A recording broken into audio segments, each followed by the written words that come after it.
안녕하십니까. 부동산학개론 정동혁입니다. 자, 오늘은 514페이지 감정평가 방식, 즉 3방식을 보도록 하겠는데요. 여기 이제 기본 이론이기 때문에 처음부터 3방식에 아주 깊숙하게 들어가게 되면 여러분들이 이해도 잘 못할 뿐더러 그리 도움도 되지 않습니다. 실제로 3방식은 두 문제 또는 한 문제 또는 두 문제 이 정도 나오거든요. 3방식에서.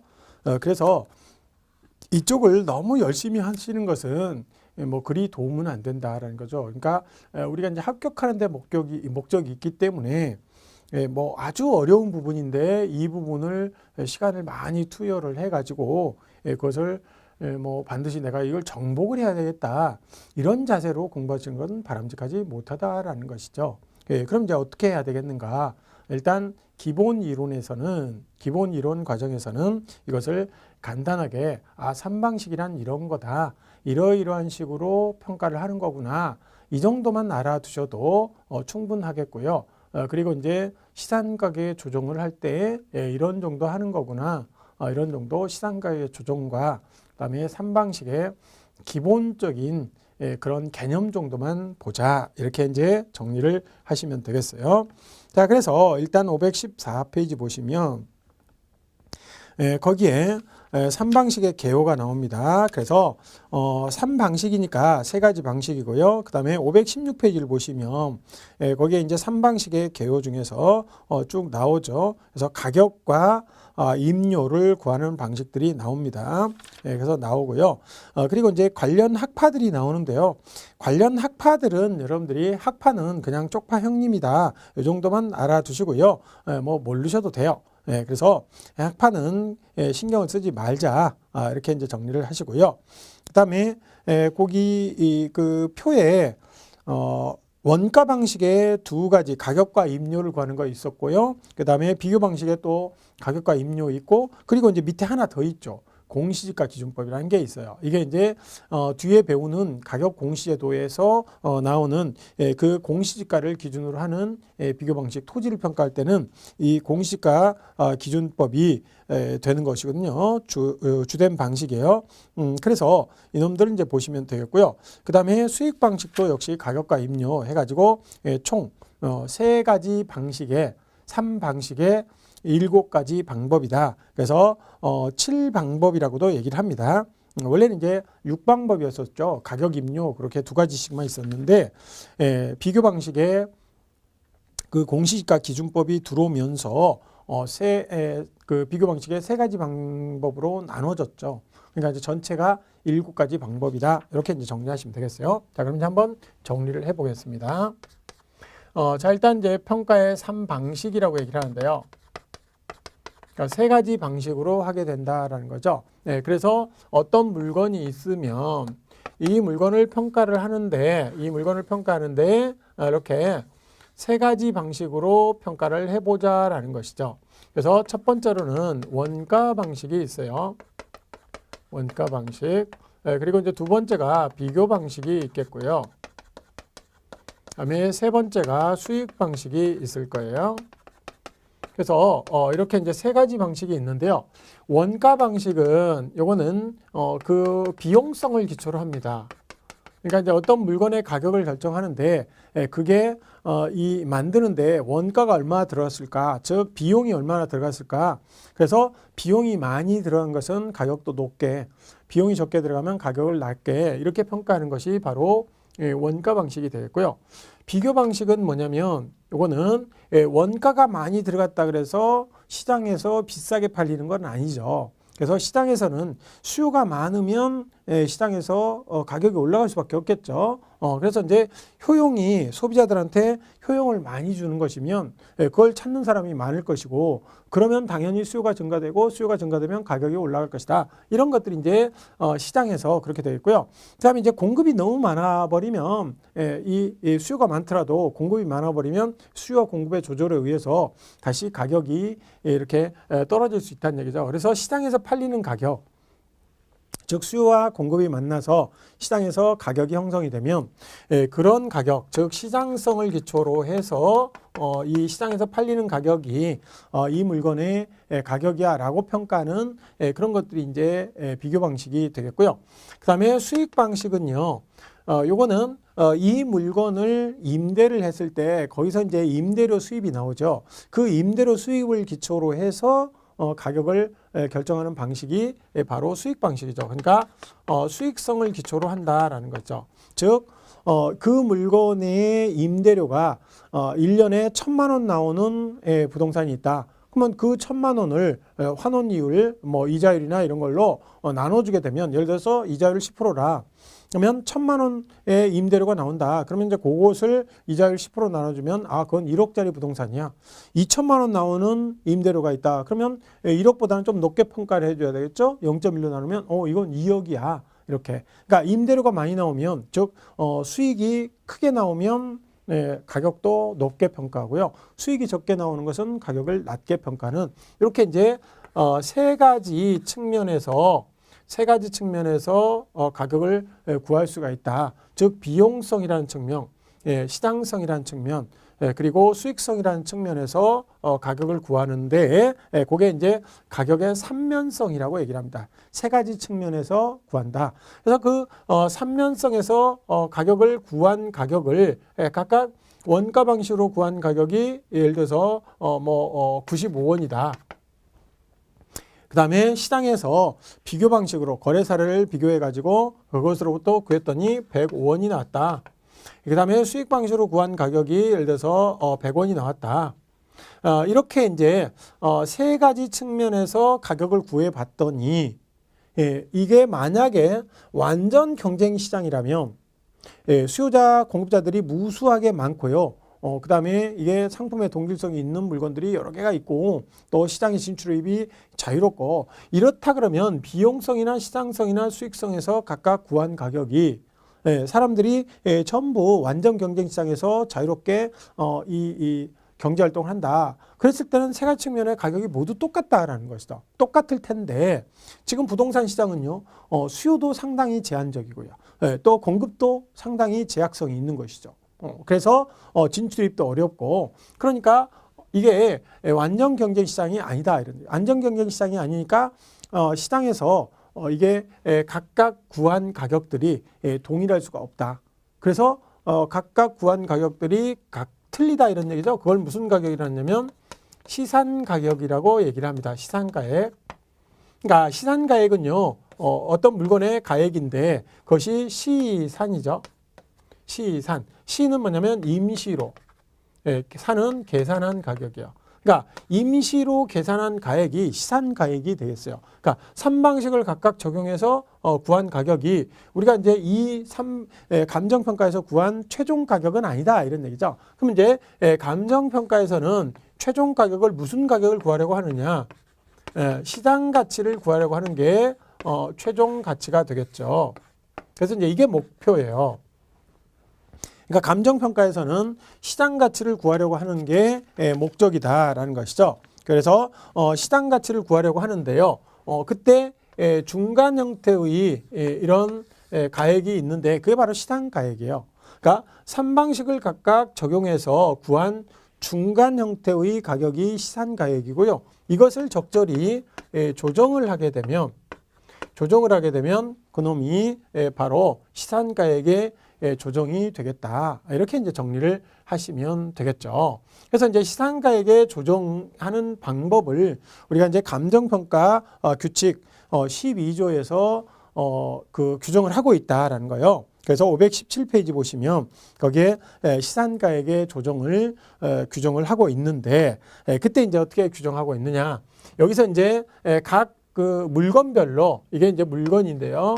이 물건별로 이 물건은 예를 들어 토지는 비교 방식으로 해라, 또는 건물은 원가 방식으로 해라, 이런 식으로 주된 방식을 정해 놓고요. 그 주된 방식, 주방식으로 구한 가격, 주방식으로 구한 가격을 나머지 방식,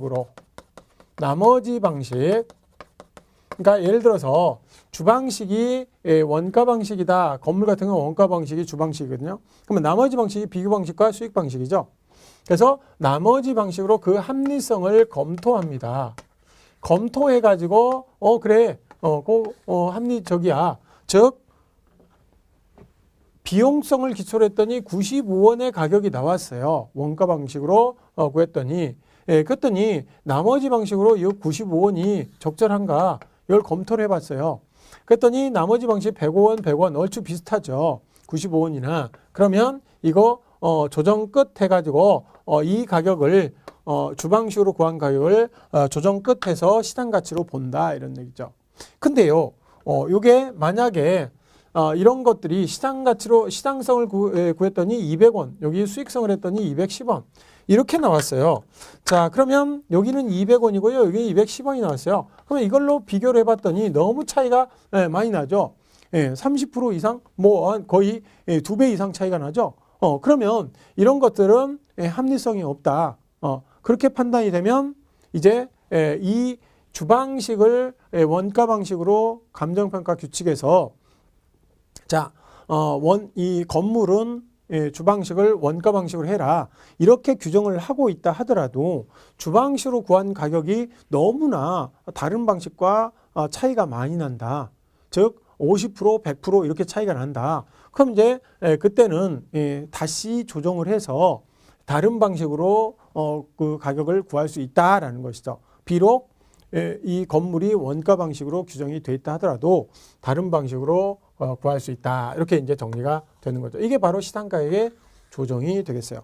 그 얘기를 517페이지 거기 보충학습에서 얘기를 하고 있는 거예요. 그러니까 동그라미 1번에 나와 있는 것이 여기서 주된 방식에 의해서 그 감정평가 해야 된다라는 것이죠. 그래서 이제 요 주된 방식은 뒤에서 이제 547페이지 한참 뒤에 물건별 감정평가 방법이라는 게 있습니다.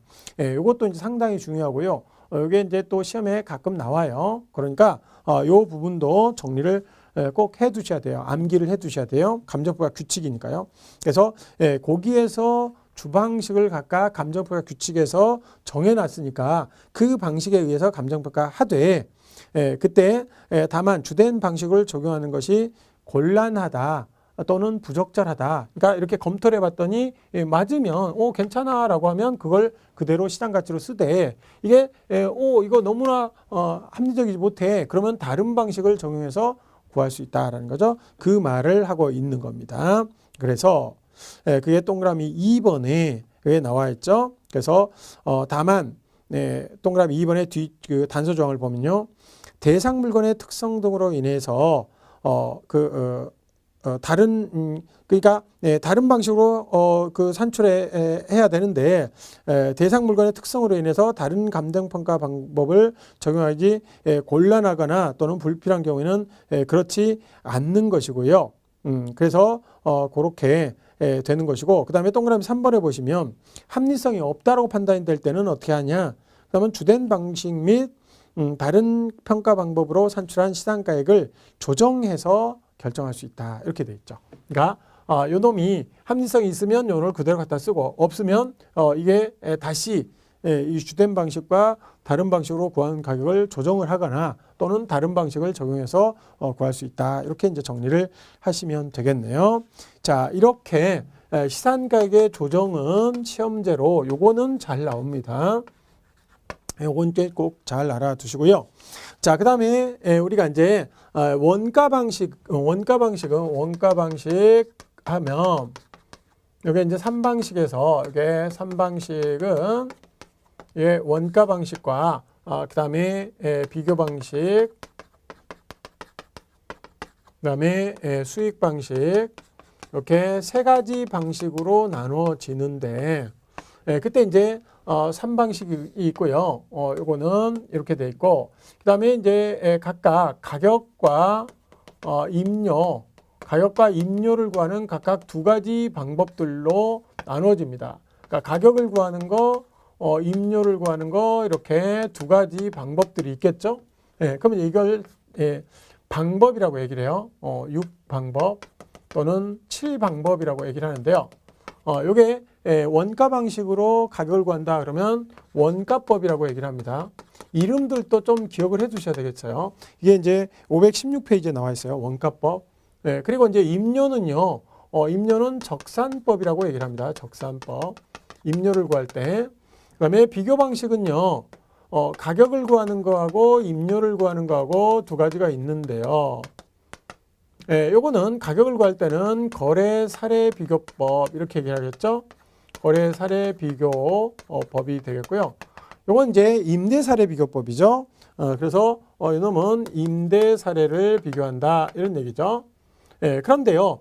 토지 평가를 할 때는 토지를 평가할 때 기준이 되는 것은 공시지가 기준법입니다. 공시지가 기준법이다라고 하는 거예요. 그러니까 토지에 한해서는 이 공시지가 기준법이 이 주방식이에요. 그리고 이제 나머지 공시지가 기준법으로 하고요. 토지는 원가 방식을 적용하기가 곤란하잖아요. 그러니까 원가 방식을 빼면 수익 방식밖에 없잖아요. 이게 그 비교 방식이 주방식이다. 그래서 그러면 요거는 수익 방식만 부방식 나머지 방식이냐? 아니에요. 토지는 공시지가 기준법이 주방식이고요. 가격 비교 방식에서 가격 구하는 거 이렇게 구하는 것이 부방식입니다. 그러니까 공시지가 기준법과 원래는 비교 방식의 일종인데요. 이게 비교 방식으로 하는 것을 또 부방식으로 쳐준다 이런 얘기예요. 그러니까 여기 토지 같은 경우는 이게 주방식이고요. 비교 방식과 수익 방식이 각각 나머지 방식, 부방식이다. 이렇게 정리를 하시면 되겠고요. 그다음에 수익 방식은요. 가격과 임료 이렇게 이제 두 가지로 정리를 하면 가격 같은 경우는 여기서 가격은 수익 환원법이라고 얘기를 하는 것이죠. 그리고 여기서는 수익 분석법이라고 얘기를 합니다. 그래서 이름 정도는 꼭 알아두자라는 거예요. 여기까지. 그래서 516페이지에 비용성을 기초로 하는 원가 방식은 원가법과 적산법. 그 다음에 비교 방식을 중심으로 시장성을 기준으로 하는 비교 방식은 거래사례 비교법, 임대사례 비교법. 그 다음에 토지 같은 경우는 공시지가 기준법을 쓴다라는 것이고요. 수익성을 기초로 하는 수익 방식에는 수익환원법과 수익 분석법이 있다. 이렇게 이제 정리를 하시면 되겠네요. 자, 그렇게 하고 보충학습에 거기 기준 시점이라는 게 나오죠. 기준 시점은 평가의 기준이 된 날짜, 그런 것들이고요. 그 다음에 이제 뒤에 보시면 이제 원가 방식부터 이제 나옵니다. 근데 원가 방식 바로 위에 거기 자료가 있죠. 평가에 필요한 자료에는 확인 자료와 요인 자료, 사례 자료가 있는데요. 확인 자료는 뭐 서류를 확인하는 거죠. 확인하는 거니까 부동산의 물적 확인 또는 권리 확인에 필요한 여러 가지 뭐 권리사항 전부증명서, 일부증명서 이런 거, 그 다음에 토지 대장, 지적도 이런 것들은 확인 자료에 해당이 되겠고요.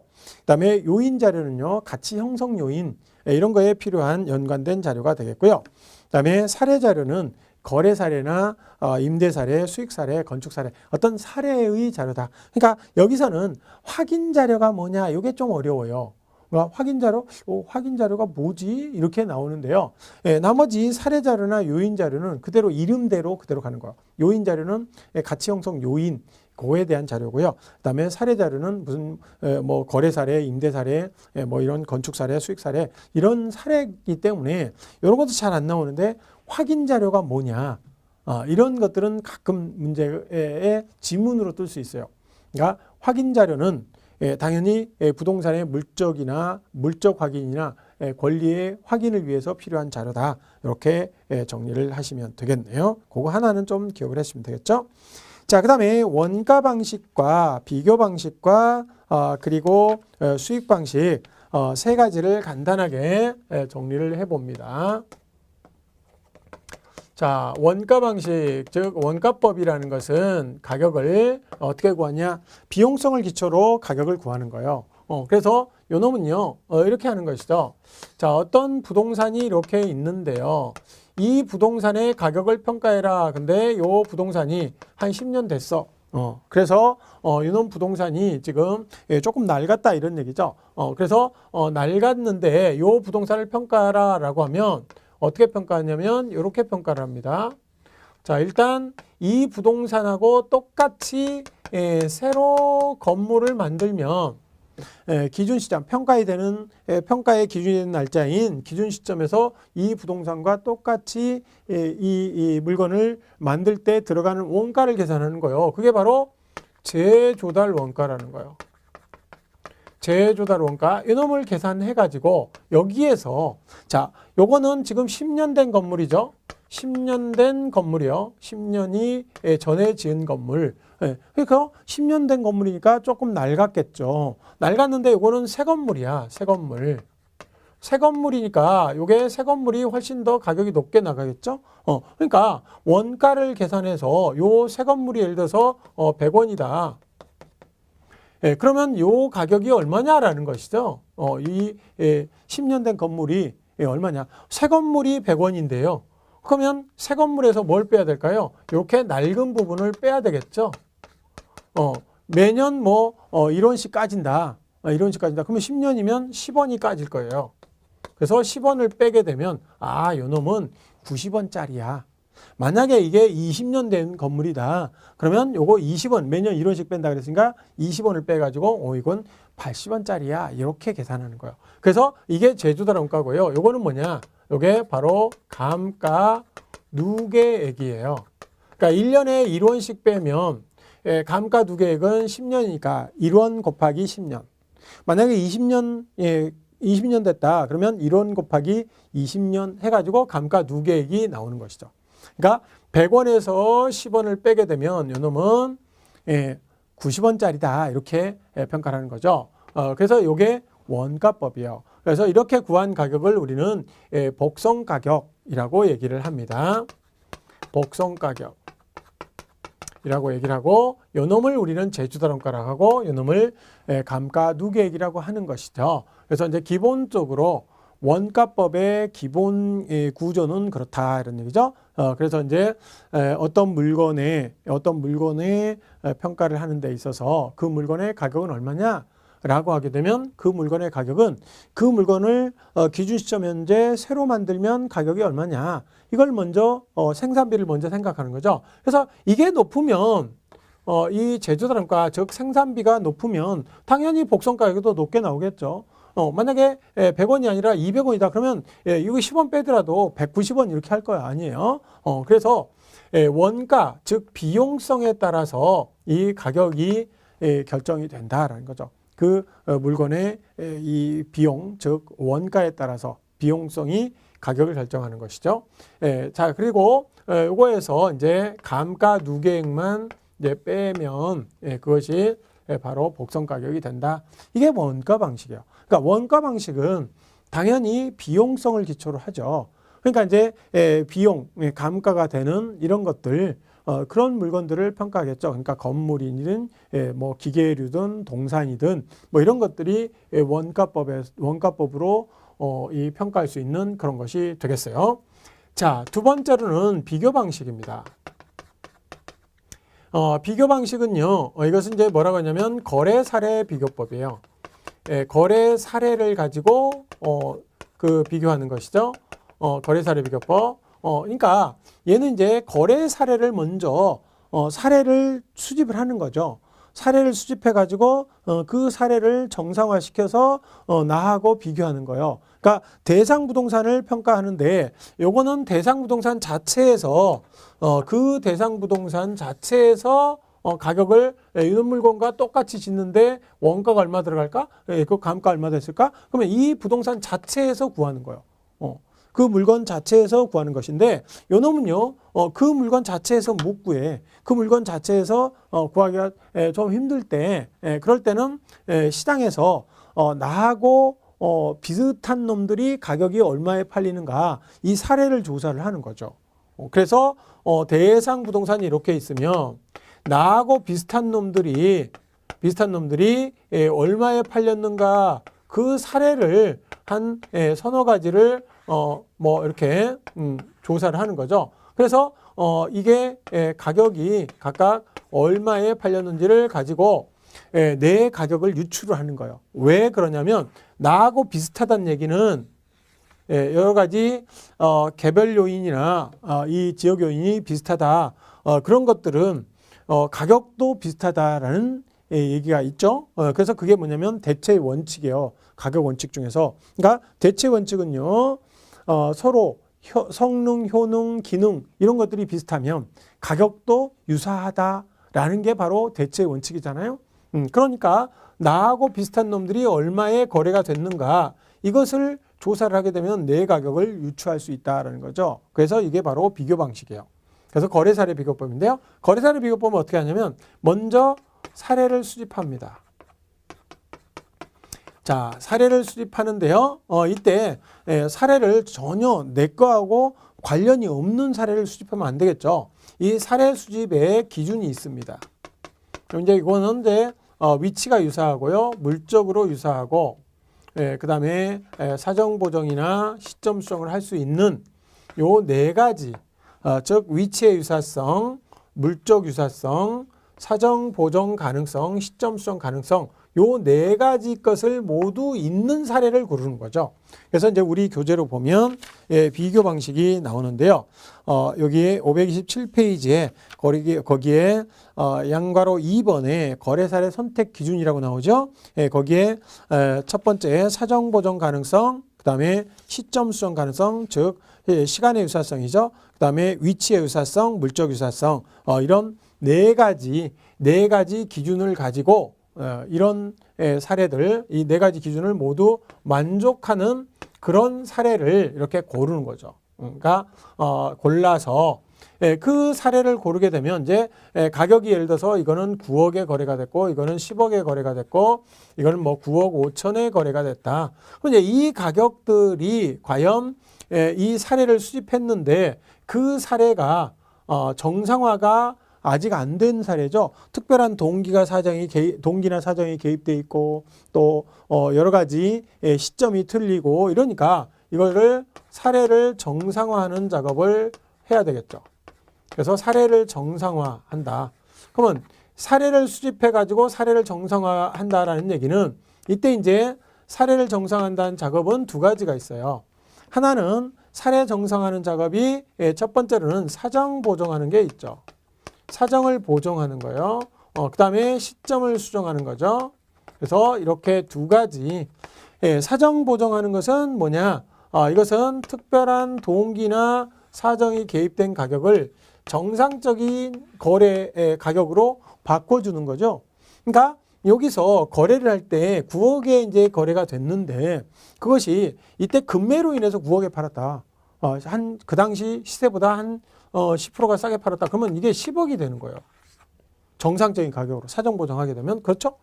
특별한 동기나 사정이 개입된 가격을 정상적인 거래다. 그러면 9억에 우리가 사례를 조사를 했는데 그건 9억이 아니고 10억이야. 이렇게 할 수 있다는 얘기죠. 이게 바로 사정 보정이에요. 자, 그다음에 시점 수정은 뭐냐면 요거 9억에 거래가 됐는데 이게 1년 전에 거래 가격이래요. 그러면 1년 전의 거래 가격은요. 지금 기준 시점이 현재다라고 했을 때 1년 전과 지금과의 물가를 비교해 봤더니 1년 전에는 물가가 100원짜리가 지금은 110원, 한 10%가 올랐다. 그러면 요때 10억짜리는 지금 얼마냐? 그러면 11억으로 평가해 줘야 되겠죠. 그래서 요거는 거래 시점의 가격을 기준 시점의 가격으로 바꿔야 되는 거예요. 거래 시점의 가격을 기준 시점의 가격으로 바꿔주는 거죠. 그러니까 거래 시점의 가격 수준이 10억짜리는 지금 11억이다 라고 하면 당연히 11억으로 바꿔줘야 되겠죠. 이게 이제 시점성이에요. 이렇게 하면 이거 두 가지 작업을 하게 되면 이제 정상화된 사례 가격이 나오는 거죠. 그 다음에 이제 사례를 정상화한 다음에 이게 이제 비교를 하는 것이죠. 나하고 비교를 하는 거예요. 어떻게? 첫 번째 지역 요인을 비교하겠고요. 그 다음에 개별 요인을 비교하는 거예요. 이게 두 가지 비교가 있는 거예요. 자, 지역 요인 비교한다. 그러면 지역 요인은요. 이게 인근 지역에서 사례를 골랐냐. 인근 지역에서 사례를 골랐다. 그러면 당연히 인근 지역 사례는 서로 지역 요인이 똑같죠. 그러니까 안 해도 되겠죠. 지역 요인 비교를 안 해도 됩니다. 그러나 이게 유사 지역이다. 유사지역이다라고 하면 이때 지역 요인 비교를 해야 됩니다. 유사지역과 유사지역과 네, 인근 지역은 가격이 이 수준이 틀리니까요. 그래서 유사지역과 인근 지역을 비교를 하는 거죠. 유사지역 가격 수준과 인근 지역 가격 수준을 비교를 해서 적절히 보정해 줘야 되고요. 그 다음에 개별 요인은 당연히 이건 비교를 무조건 해야 되겠죠. 개별성이 있으니까. 그래서 개별 요인 비교를 무조건 해야 된다. 지역요인 비교는 하지 않을 수 있죠. 왜냐하면 인근 지역의 사례를 골랐을 때는 지역요인 비교를 하지 않고요. 유사 지역의 사례를 골랐을 때는 인근 지역과 가격 수준 차이가 있으니까 한다라는 거죠. 자, 이렇게 비교까지 하게 되면 이제 비준 가격을 산정하게 됩니다. 비준 가격을 산정을 하게 되는데 이때 이제 가격을 어떻게 구하냐? 이때 이제 사례 가격에다가 곱하기 사정 보정치, 시점 수정치, 지역 요인 비교치, 개별 요인 비교치, 면적 비교치, 기타 보정치 이렇게 쭉 하는 거죠. 그래서 사시찌개면 이렇게 사례 가격에다 각각 곱해서 가격을 구하는 것이 바로 비교 방식입니다. 그래서 비교 방식을 전체를 개괄을 해봤고요. 자, 그다음에 수익 방식은 이제 수익 환원법이라고 얘기를 하는 거죠. 수익 환원법. 자, 수익 환원법은요. 수익을 환원하는 거예요. 그래서 요놈은요. 우리 교재로 보면 좀 뒤쪽에 나와 있죠. 536페이지에 수익 환원법이 있어요. 그래서 이 수익 환원법은요. 일단 이런 거예요. 장래 편익이 있으면 그 장래 편익을 적정한 율로 이 환원 또는 할인한다 이런 얘기죠. 환원 방법이 있어요. 그래서 이렇게 세 가지 그 기준으로 해가지고 이놈들을 비교를 하는 겁니다. 그럼 환원 방식은 뭐냐? A, B 두 가지예요. 이제 직접 환원법이 있고요. 직접 환원법. 그다음에 두 번째 할인 현금 수지 흐름 분석법 있죠? 할인 현금 흐름 분석법. 이렇게 이제 두 가지가 나누어지겠고요. 환원 방식은.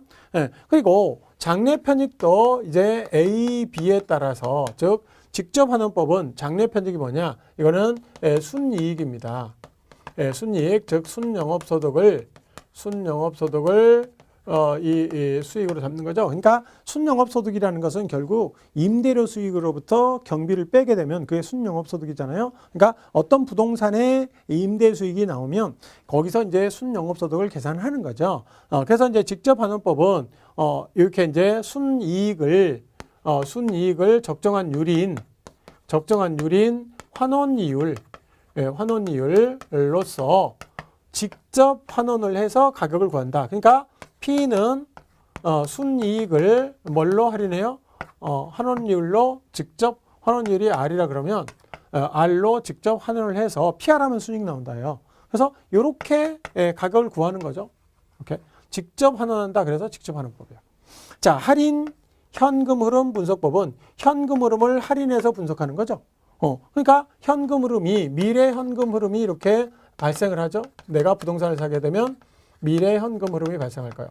이것은 영업수지가 보유기간 동안에 영업수지가 여러 번 나올 것이고요. 그리고 영업수지 외에 이런 이 지분 복귀 이런 게 있겠죠. 그놈들을 할인율로 전부 할인해서 가격을 구할 수 있다는 얘기죠. 그래서 이제 지분 가치와 저당 가치의 합으로 구하고요. 이 지분 가치를 구할 때 장래 편익들을 전부 현재 가치로 할인하면 나옵니다. 그래서 전체적인 개괄을 해봤습니다. 그래서 이 3방식에 대한 것은 원가, 비교, 수익 방식 세 가지가 있고 그리고 그것들을 적절히 시산 가격을 조정을 하게 되면 그때 이제 가격을 구할 수 있다라는 것이고요. 이때 이제 원가 방식, 비교 방식, 수익 방식 세 가지 방식이 있다. 이 정도 이제 정리를 하시면 되겠네요. 자, 그렇게 이제 하시고요. 임료는 요즘에 시험지에 그렇게 나오지는 않기 때문에 임료에 대한 것은 좀 나중에 한 번 정도 뭐 문제풀이나 이런 데서 한 번 정도 언급이 있을 겁니다. 그래서 입력은 그 정도만 하셔도 되겠고요.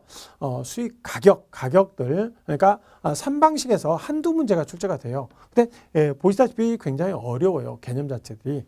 그래서 이쪽은 좀 그런데요. 어쨌든 나중에 이 심화학습에 가서 이 환원 방식과 그다음에 환원이율 구하는 법 이런 정도는 여러분들이 꼭 잘 정리를 해 두시기 바랍니다. 자, 오늘은 여기까지 하고요. 다음 시간에는 물건별 감정평가 방식 이것을 살펴보도록 하겠습니다. 547페이지죠. 그걸 살펴보도록 하겠습니다. 자, 오늘은 여기까지 합니다. 수고 많이 하셨습니다. 감사합니다.